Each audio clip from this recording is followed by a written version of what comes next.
Bismillahirrahmanirrahim. Alhamdulillahi rabbil alamin. Hamdan yuwafi ni'amahu wa yukafi mazidah. Kama yanbaghi li jalalillah wa wajhil karim wa 'azimi sultanih. Allahumma salli wa sallim wa barik ala 'abdika wa rasulika sayyidina wa nabiyyina Muhammad wa ala alihi wa sahbihi ajma'in. ومن اهتدى بهديه وسار على نهجه واستنى بسنته واقتفى على آثاره إلى يوم الدين. سبحانك لا علم لنا إلا ما علمتنا إنك أنت العليم الحكيم وتب علينا إنك أنت التواب الرحيم. رب يسر ولا تعسر بتمام بالخير ولا حول ولا قوة إلا بالله العلي العظيم. وقال المصنف رحمه الله تعالى ونفعه ونفعنا بعلومه في الدارين اللهم آمين. الحديث الخامس والعشرون عن أبي موسى رضي الله عنه عن النبي صلى الله عليه وسلم قال على كل مسلم صدقة. قال أرأيت إن لم يجد؟ قال يعمل بيديه فينفع نفسه ويتصدق. قال أرأيت إن لم يستطع؟ قال يعين ذا الحاجة الملهوف. قال أرأيت إن لم يستطع؟ قال يأمر بالمعروف أو الخير. قال أرأيت إن لم يفعل؟ قال يمسك عن الشر فإنها صدقة. متفق عليه. Hadis yang ke-25, hadis yang terakhir dari bab penjelasan mengenai banyaknya cara ataupun jalan di dalam melakukan kebaikan-kebaikan yang tertera di dalam kitab Riyadhus Shalihin ini, yaitu hadis yang ke-25 dari Abi Musa Al-Asy'ari radhiyallahu anhu. Dari Nabi sallallahu alaihi wasallam beliau bersabda, setiap muslim harus bersedekah. Kemudian ada seseorang yang mengatakan kepada beliau setelah itu, bagaimana seandainya ada seorang muslim yang tidak menemukan sesuatu untuk bersedekah? Rasulullah SAW bersabda, hendaknya dia bekerja dengan tangannya, hasil dari itu dia manfaatkan untuk kebutuhan hidupnya dan dia sisihkan untuk bersedekah sebagiannya. Lalu ditanyakan lagi kepada Rasulullah, bagaimana menurut engkau kalau ternyata dia tidak sanggup untuk bekerja dan mendapatkan penghasilan yang nantinya bisa sebagian disedekahkan itu? Rasulullah sallallahu alaihi wasallam bersabda, hendaknya dia menolong atau membantu orang yang memiliki keperluan ataupun hajat yang harus ditolong. Kemudian bertanya lagi orang tersebut, bagaimana kalau dia tidak sanggup memenuhi hajat orang, menolong orang tersebut? Rasulullah SAW pun bersabda, hendaknya dia menyuruh ataupun mengajak orang untuk berbuat baik atau melakukan kebaikan. Lalu Rasulullah ditanya lagi, bagaimana kalau seandainya tidak dapat dia lakukan hal itu. Rasulullah SAW bersabda, hendaknya dia menahan dirinya untuk tidak berbuat jahat. Sesungguhnya hal itu adalah sedekah yang diberikannya. Hadis diriwayatkan oleh Imam Bukhari dan Muslim. Jamaah sekalian rahimani rahimakumullah.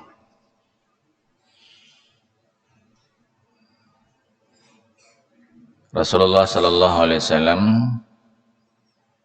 mendorong kita untuk sedapat mungkin berusaha untuk bersedekah. Setiap muslim haruslah bersedekah.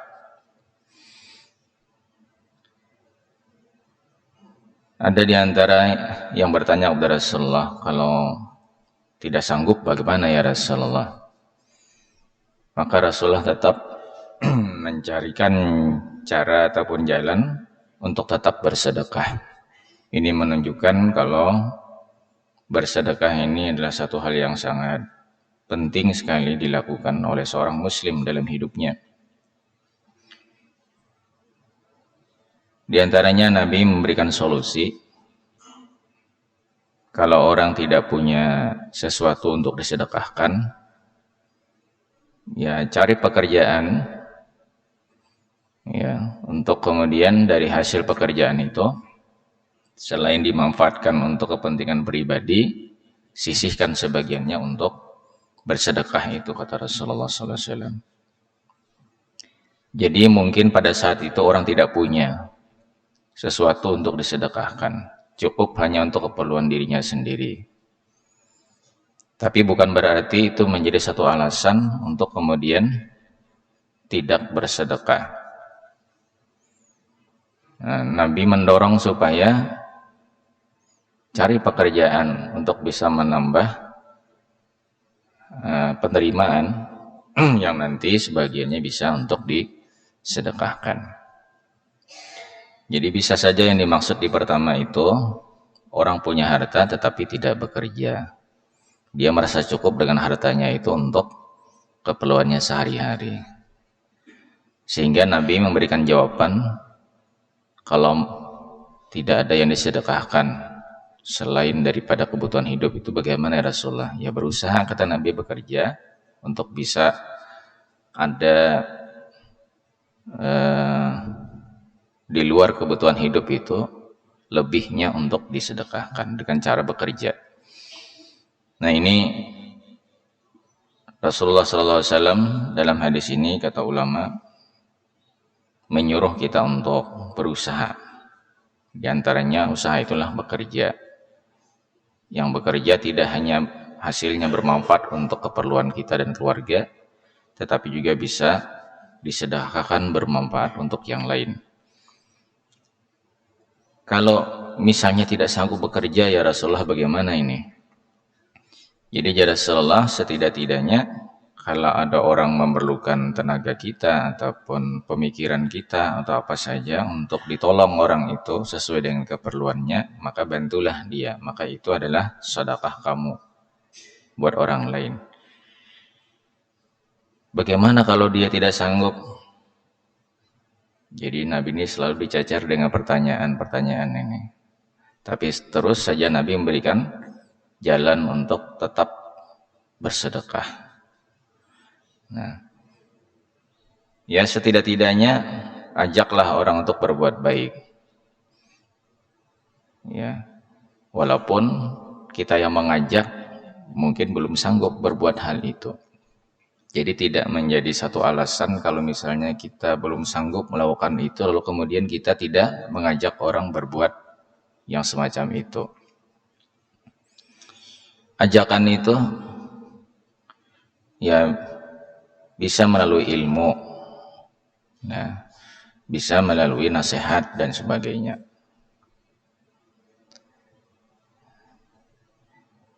Dan itu tadi yang perlu juga kita perhatikan. Kadang-kadang ada orang punya alasan, dia tidak ingin menyampaikan dan tidak ingin mengajak orang karena dia berpikir dia sendiri belum sanggup melakukan itu. Betul kita tidak sanggup, tapi orang lain mungkin bisa sanggup melakukan hal itu. Ya. Jadi jangan kita simpan apa yang bisa kita berikan kepada orang lain. Karena apa yang kita berikan kepada orang lain berupa kebaikan itu adalah sedekah. Adalah sedekah.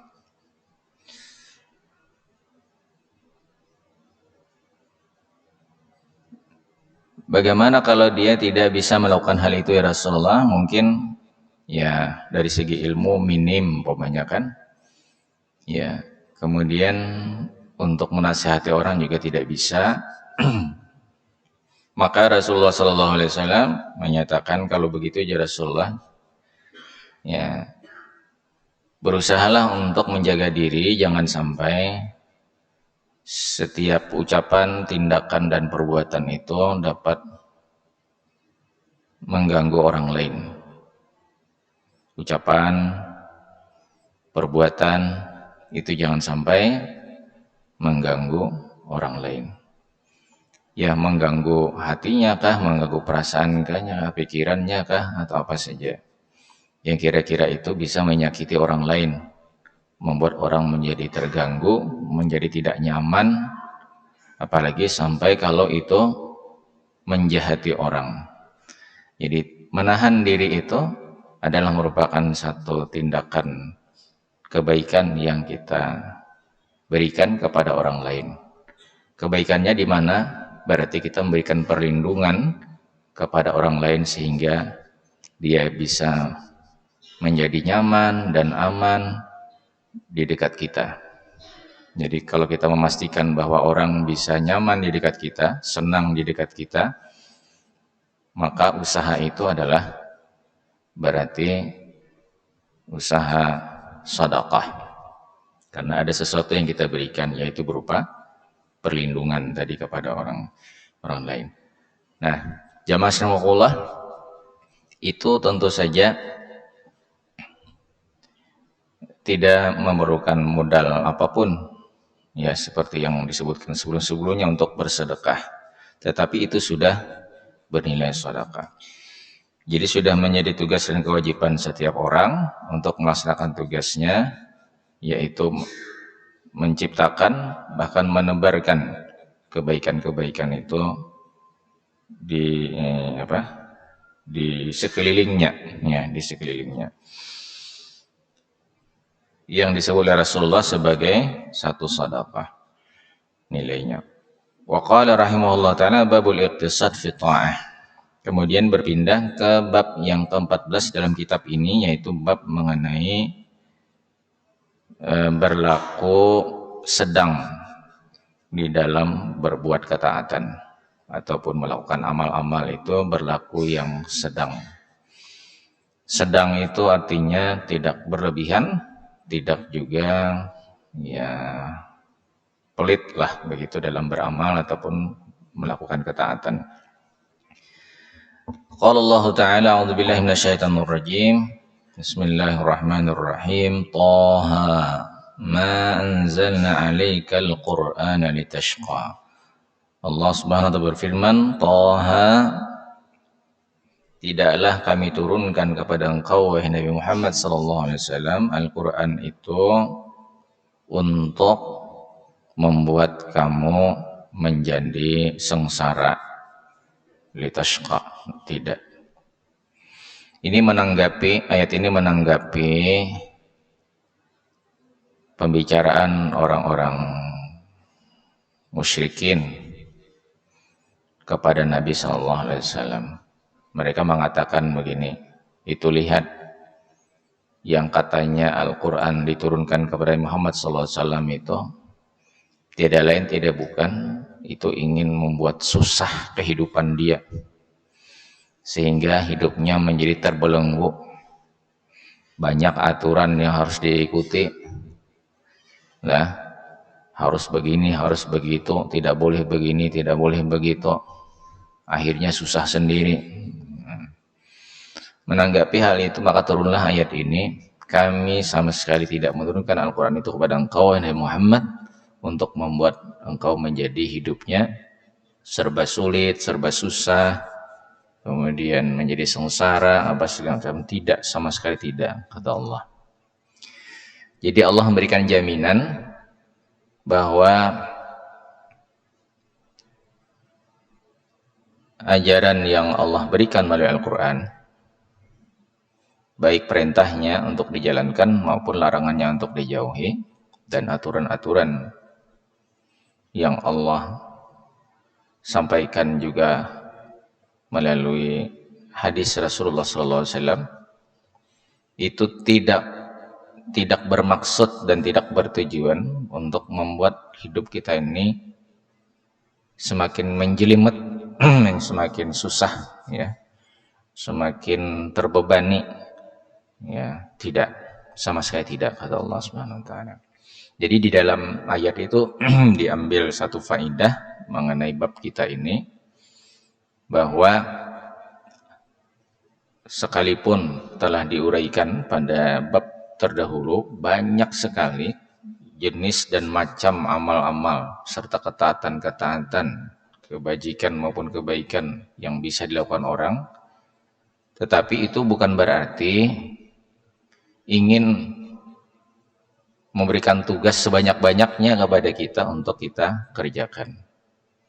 Kalau kita mengukur kemampuan kita dengan ketersediaan banyaknya jenis dan macam-macam kebaikan yang sudah dibicarakan itu, tentu kita tidak akan sanggup merangkum semuanya untuk kita kerjakan semuanya, begitu banyaknya. Tapi jamaah rahimakumullah,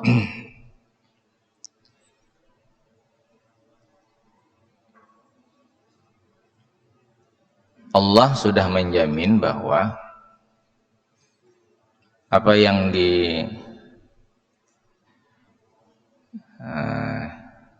disampaikannya melalui Al-Quran maupun hadis Nabi SAW itu bukan untuk semuanya kemudian dikerjakan. Enggak. Sebagaimana berulang kali ulun sampaikan, banyaknya jenis-jenis kebaikan itu tidak bukan adalah untuk supaya bisa memberikan peluang seluas-luasnya kepada setiap orang dengan keadaannya masing-masing dan kemampuannya masing-masing untuk tetap bisa mengisi hidupnya dengan kebaikan. Nah, orang bisa mengambil berapa saja di antara yang tersedia itu, tetapi tetap memperhatikan, ya, kemampuan dia dan kesempatan dia untuk memilih di antara, ya, yang tersedia yang sekian banyak itu. Coba kalau seandainya sedikit yang disediakan sebagai pilihan,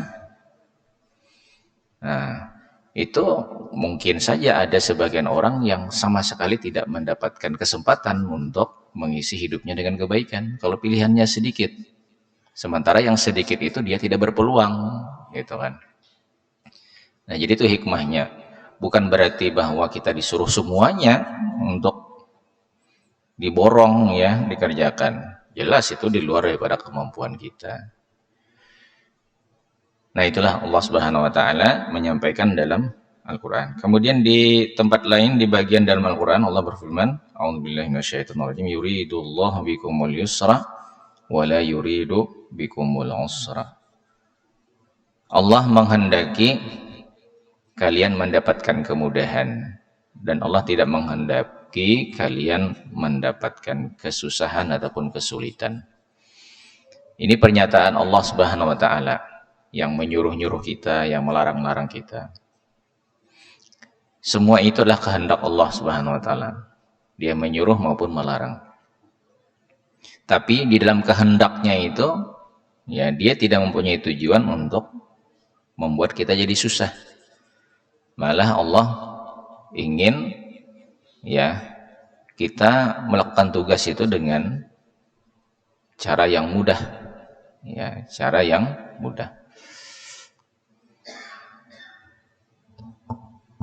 La yukallifullahu nafsan illa wus'aha. Itu kalau kita tambah ayat yang lain, Allah memberikan jaminan bahwa dia tidak akan memberikan tugas, ya, atau membebani seseorang dengan tugas, melainkan itu bisa dikerjakannya, dapat dilaksanakan sesuai dengan kemampuannya.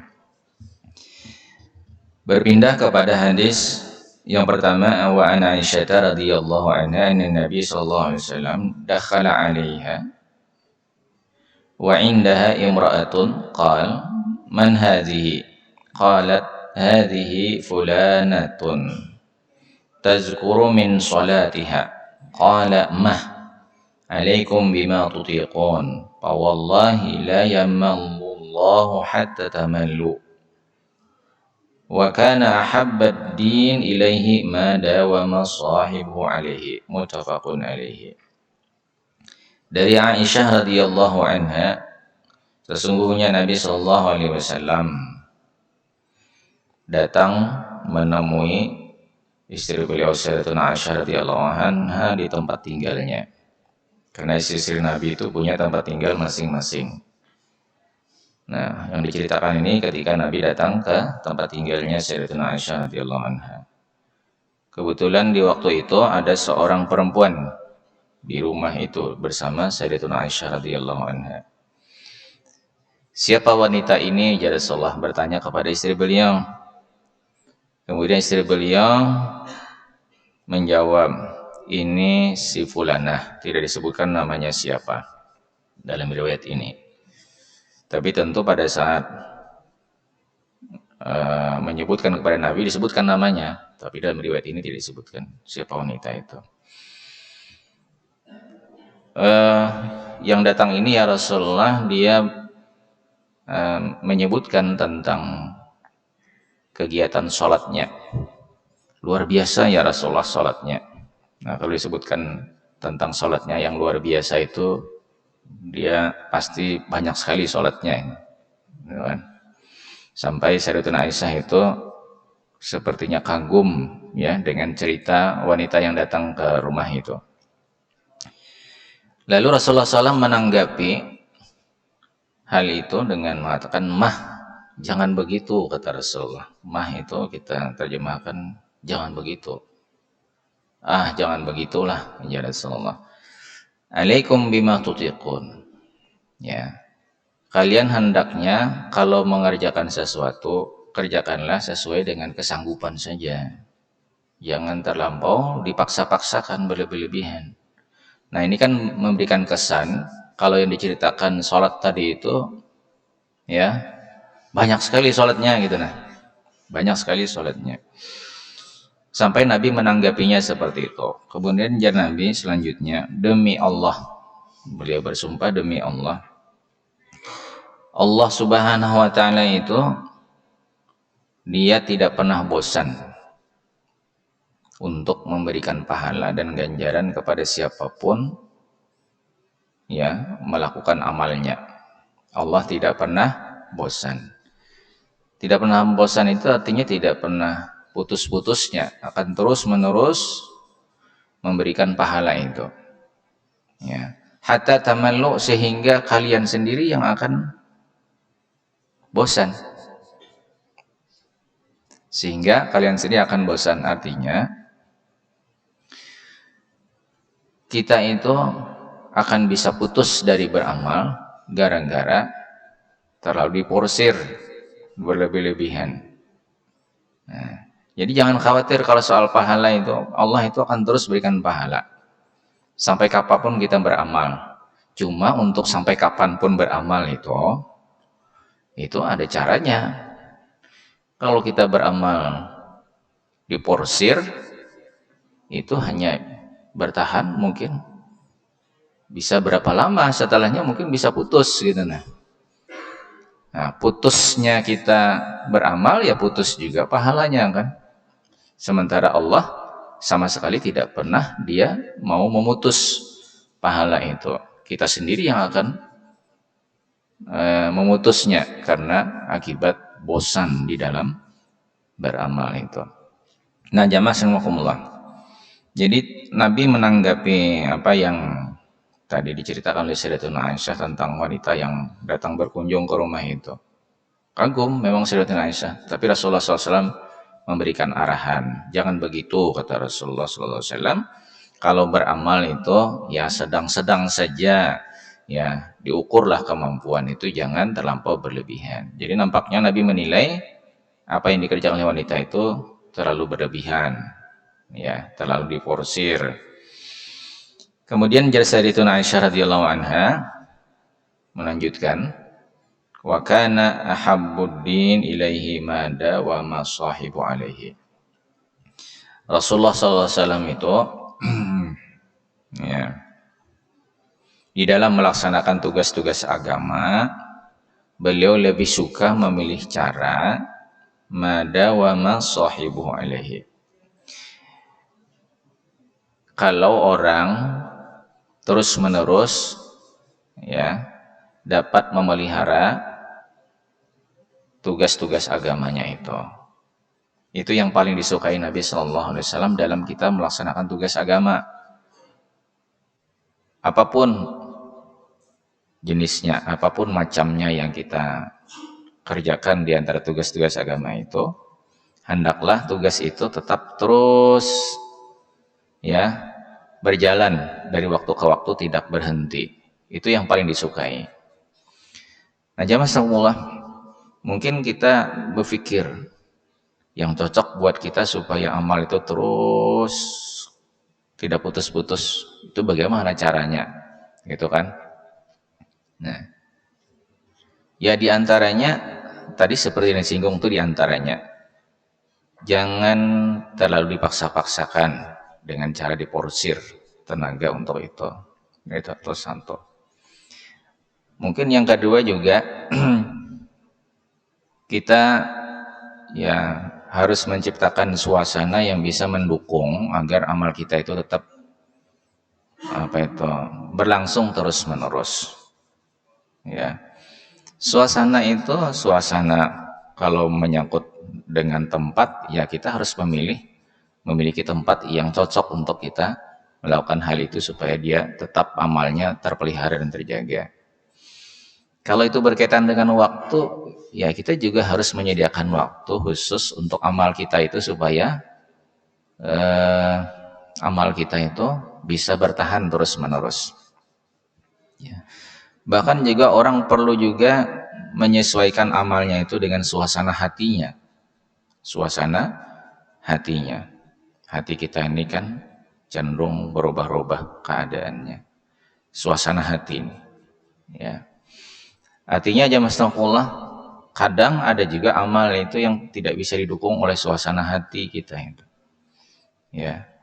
Sehingga timbullah kebosanan kita untuk mempertahankan amal itu terus berkelanjutan. Nah, jadi banyak hal jamaah astagfirullah yang perlu kita pikirkan di dalam bagaimana caranya ya amal-amal kita itu tetap terus bertahan dari waktu ke waktu.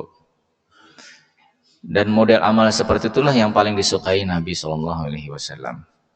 Beliau sendiri ya dalam prakteknya seperti itu, dan beliau ingin kita juga seperti beliau.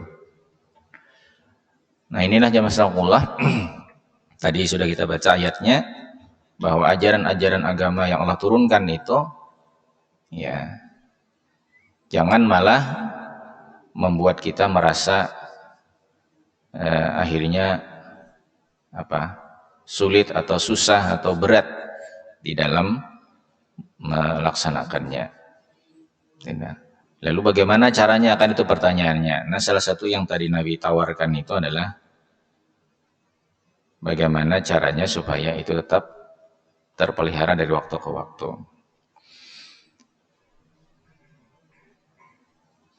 Yang beliau sampaikan tadi itu adalah sesuaikan kemampuan. Tidak ada batasan di dalam menyesuaikan itu, karena itu terpulang kepada masing-masing kita. Kesanggupan itu tidak sama. Jadi kada ada standar bakunya, itu kada ada. Ya, kalau misalnya kita katakan yang sedang tuh menurut siapa? Pertengahan menurut siapa? Karena kalau disamaratakan kan ya sulit ya. Kita ini kada sama. Dari segi kesehatan kada sama, dari segi kesempatan tidak sama, ya kan? Dari segi Lingkungan juga tidak sama. Lingkungan kita masing-masing juga ada kesamaan dan ada perbedaan-perbedaan. Jadi terpulang kepada diri kita masing-masing bagaimana kita mengolahnya nih supaya amal itu tetap amal yang berkelanjutan. Jamaah sekalian rahimakumullah, itu hadis yang pertama. Kemudian hadis yang kedua, wa an Anas radhiyallahu anhu qala jaa salasatu rahtin ila buyuti azwajin Nabi sallallahu alaihi wasallam yas'aluna an ibadatin Nabi sallallahu alaihi wasallam falamma ukhbiru ka'annahum taqalluha wa qalu aina nahnu minan Nabi sallallahu alaihi wasallam qad ghufira lahu ma taqaddama min dhanbi wa ma ta'akhkhara qala ahaduhum amma ana fa usalli al-laila abada wa qala al-akhar wa ana asumu ad-dahra wa la uftiru wa qala al-akhar wa ana a'tazilu an-nisaa fala atazawwaju abada faja'a Rasulullah sallallahu alaihi wasallam ilaihim faqala antumul ladzina qultum kadza wa kadza ama wallahi inni la akhsyakum lillah wa atqakum lahu lakinni asumu wa uftiru wa usalli wa arqudu wa atazawwaju nisa faman raghiba an sunnati falaysa minni, muttafaqun alaihi. Dari Anas radhiyallahu anhu, beliau berkata, ada datang 3 orang ya ke rumah-rumah istri-istri Nabi sallallahu alaihi wasallam. Kedatangan mereka itu bertanya tentang aktivitas ibadah Nabi sallallahu alaihi wasallam ya, di rumah. Kedatangan mereka ini tidak dijelaskan apakah dalam waktu yang bersamaan ataukah dalam waktu yang terpisah. Yang jelas ada disebut-sebut 3 orang ini mendatangi rumah-rumah ya istri-istri Rasulullah. Entah yang mana tidak disebut juga, apakah kepada Sayyidatuna Aisyah kah, Sayyidatuna Hafsah kah, atau yang lain-lain. Pokoknya kesimpulannya ya, mereka itu semuanya bertanya tentang bagaimana aktivitas kegiatan ibadah Nabi Shallallahu Alaihi Wasallam. Mereka ingin tahu sekali, ingin tahu bagaimana Nabi itu, jika kita itu amalan Nabi itu bagaimana. Nah, para isi-isi Rasulullah yang mengetahui tentang amal ibadah Nabi itu memberikan penjelasan kalau Nabi begini lah sehari-harinya beliau ibadahnya ini. Ya masing-masing isi Nabi itu menyebutkan sesuai dengan apa yang mereka ketahui. Ya. Akhirnya mereka menyimpulkan, yang sudah dapat informasi nih menyimpulkan, ternyata amal ibadah Nabi itu kada banyak, sedikit saja jarbuhannya nih. Nah, kenapa mereka berkomentar seperti itu? Karena kalau dilihat dari banyaknya jenis amal ibadah itu, ya, kada tercover jurang semuanya, gitu kan. Itu pertama. Mungkin juga yang mengesankan mereka sehingga menyimpulkannya seperti itu karena membanding dengan diri mereka atau dengan yang lain. Wah, ternyata ibadah Nabi itu kada seberapa dibandingkan ibadah seorang, umpamanya begitu kan. Umpamanya itu kemungkinan bisa juga begitu, sehingga kesimpulannya ya ka'annahum taqalluha, seolah-olah mereka itu menganggap amal ibadah Nabi itu sedikit saja. Tapi kemudian mereka mengatakan begini, yang bertiga itu, di mana kita dibandingkan Nabi Sallallahu Alaihi Wasallam? Nabi itu kan beliau adalah orang yang sudah mendapatkan jaminan ampunan oleh Allah kalau memiliki dosa kesalahan, baik yang di masa lalu maupun yang akan datang. Di masa akan datang itu memang jaminan itu sudah ada di dalam Al-Quran. Dalam Al-Quran Allah menyebutkan kalau Nabi itu mendapatkan jaminan pengampunan dosa ataupun kesalahan baik yang di masa lalu maupun yang akan datang. Jadi kemudian mereka malah mengatakan Walaupun Nabi itu kelihatannya sedikit amalnya, tapi beliau kan kada kayak kita. Ya, kita ini kalau berdosa belum tentu diampuni dosa-dosa kita. Kalau Nabi sudah pasti diampuni. Kalau beliau, ya berarti kada masalah lah kalau amalnya sedikit, kan Nabi dapat ampunan, gitu kan. Ini dalam pikiran mereka seperti itu. Salah satu di antara mereka itu mengatakan, di antara yang bertiga itu, kalau saya ini selalu menjaga untuk dan bertekad terus untuk sholat malam setiap malam, semalaman suntuk. Pokoknya aku bertekad tidak akan meninggalkan satu malam pun untuk tidak sholat, dan akan kugunakan semalaman suntuk mengerjakan sholat.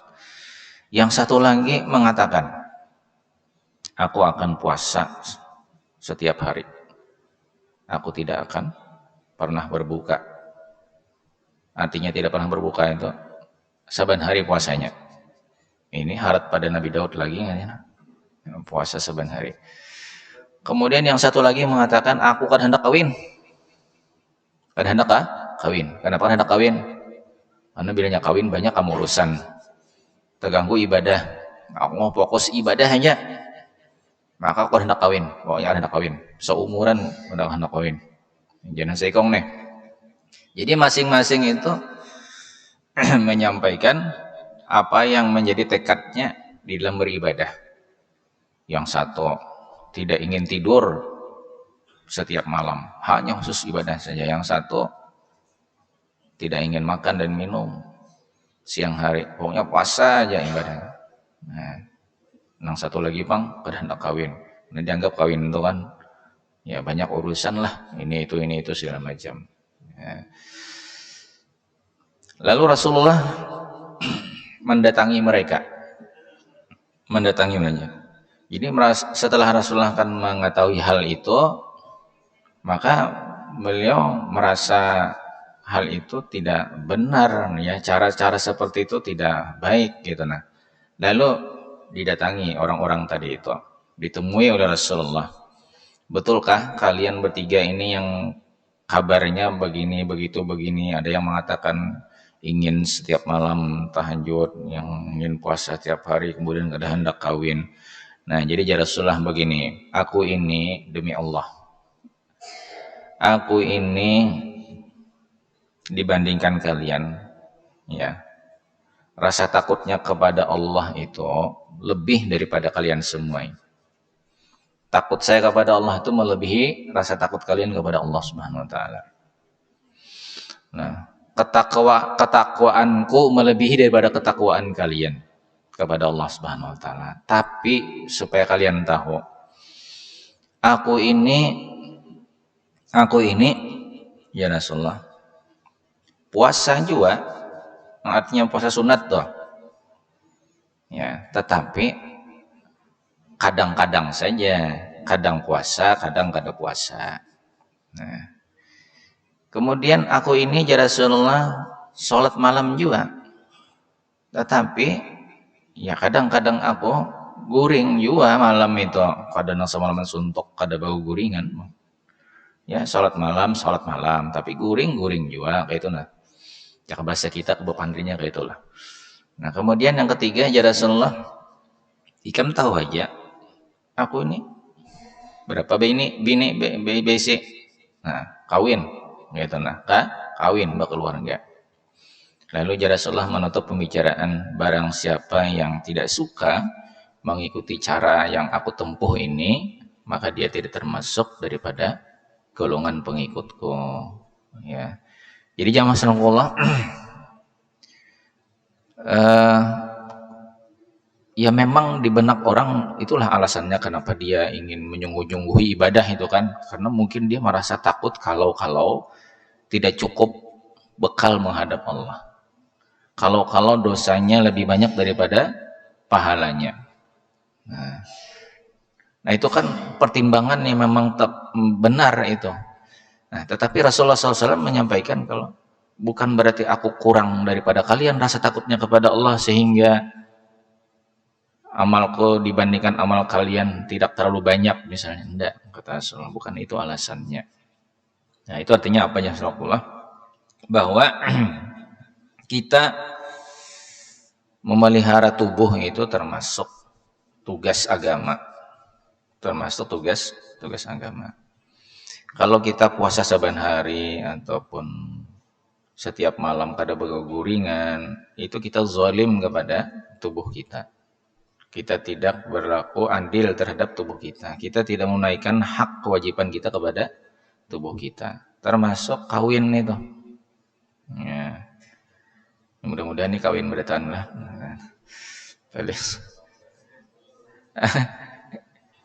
Itu ajaran Nabi gitu. Itu ajaran Nabi. Jadi jangan seolah-olah sadang-sadang aja kayak itu. Nah, tahajud iya, tapi guring-guring juga gitu kan.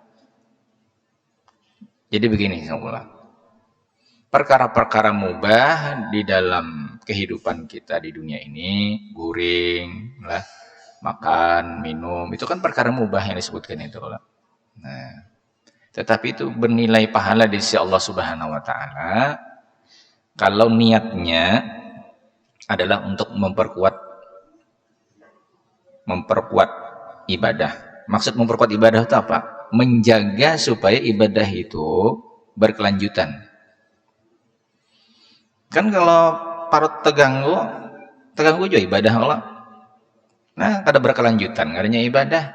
Tapi kalau kita perhatikan urusan perut kita ini jalan terus ibadahnya gitu nah. Mun mata ini ngantuk karena kada kurang guring, terganggu kalau ibadah. Nah, tapi kalau mata ini nyaman itu kan berkelanjutan ibadah ngarannya. Nah, itu. Maka setiap perkara mubah ya yang kita lakukan itu dapat memperkuat pertahanan kita untuk memelihara ibadah, itu bernilai ibadah. Perkara yang mubah tadi bernilai ibadah.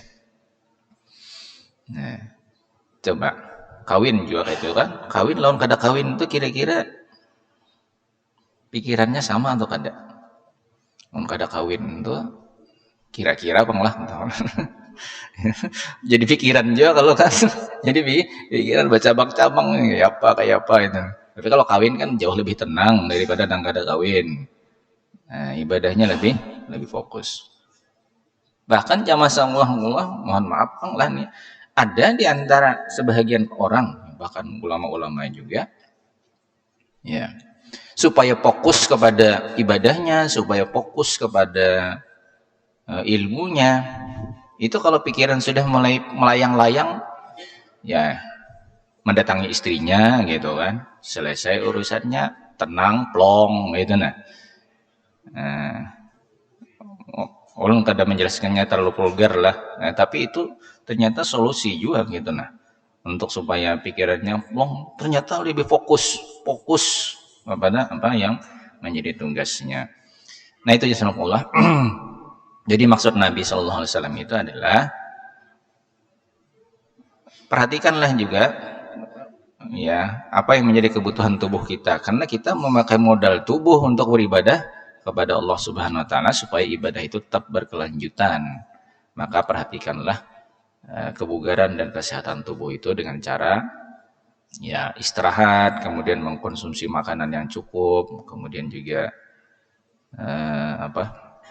tidak hanya tubuh, tapi juga kita beribadah itu menggunakan ini pikiran kita. Kalau pikiran terganggu kan ibadah juga terganggu, kekhusyuannya, ketenangannya, apa segala macam. Nah, di bagian yang terakhir tadi itu menyangkut tentang ketenangan, ya, ketenangan berpikir, ketenangan hati dan sebagainya. Begitulah Rasulullah SAW memberikan tuntunan kepada umat beliau. Mudah-mudahan kita bisa mengikuti apa yang telah Rasulullah SAW berikan kepada kita. Apa yang beliau sampaikan itu yang terbaik untuk kita ikuti. Demikian.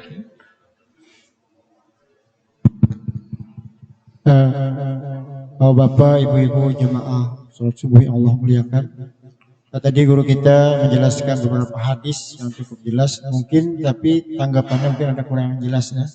Untuk itu dipersilahkan kepada bapak-bapak, ibu-ibu yang ingin bertanya kepada guru kita.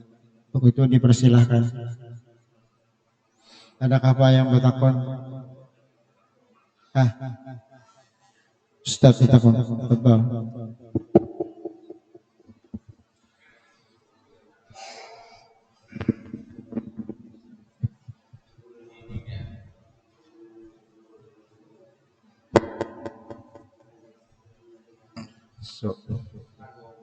Assalamualaikum warahmatullahi wabarakatuh. Waalaikumsalam. Terima kasih atas kesempatan yang diberikan. Bicara kita tentang bagaimana Allah memudahkan dalam ibadah. Ini kira-kira ada memerlukan jawaban yang panjang karena waktu kita. Yang perlu diperbaiki, ada istilah dalam fikih, yang istilah dalam fikih itu membuat orang ketakutan. Istilah guru-guru kita yang dahulu itu menulis rukun-rukun itu selalu dengan istilah perkara. Jadi umpamanya rukun wudu itu ada 6 perkara, kemudian sholat ada 13 perkara. Nah ini menyebabkan atau berakibat takutnya orang-orang, terutama ini mohon maaf, orang-orang Cina itu masuk Islam karena Islam itu terlalu banyak perkara. Bayangkan kalau satu perkara itu memerlukan 10 juta umpamanya kan. Nah belum lagi berhubungan dengan polisi, dengan kejaksaan, dengan lembaga pemasyarakatan. Nah ini mungkin sekedar bagaimana kita guru-guru agama atau penceramah ini mohon maaf kepada Bapak bahwa istilah itu perlu diterjemahkan, perlu direvisi supaya jangan tersambat perkara. Kalau katakan kan kata Bapak cuma orang-orang Tuhan hendak masuk Islam. Nah bayangkan umpamanya 2 aja, rukun wudu lawan rukun salat sudah 19 perkara. Nah bayangkan kalau dikali 10 juta, nah itu sudah 190 juta duit diperlukan. Nah istilah tapi kira-kira nih kata tapi Bang. Nah ini bukan berarti ulun nih orang halabio lalu pinama halabio kata jual. Para halabio. Iya. Terima kasih. Assalamualaikum warahmatullahi wabarakatuh. Waalaikumsalam.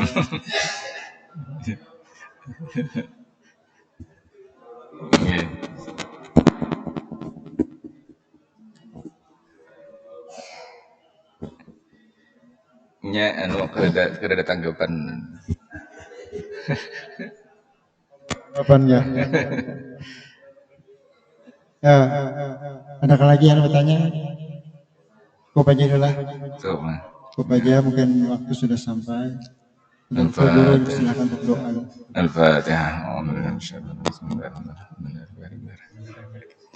Iya kan amul ya Bismillahirrahmanirrahim. Alhamdulillah rabbil alamin. Allahumma shalli wa sallim wa barik ala sayyidina Maulana Muhammad wa ala alihi washabihi. Allahumma ij'al jam'ana hadha jam'an marhuma wa baraka tafarruqana min ba'dihi tafarruqan ma'suma wa la taj'al fina shaqiyyan wa la mahruma wa la an babika matruda. Allahumma as'aluka ilman nafi'an wa rizqan thayyiban wa amalan salihan mutaqabbala. ربنا تقبل منا إنك أنت السميع العليم وتب علينا إنك التواب الرحيم ربنا آتنا في الدنيا حسنة وقنا عذاب النار سبحانك وبحمدك نشهد أن لا إله إلا أنت نستغفرك ونتوب إليك وصلى الله على سيدنا محمد وعلى آله وصحبه وسلم الحمد لله السلام عليكم ورحمة الله وبركاته.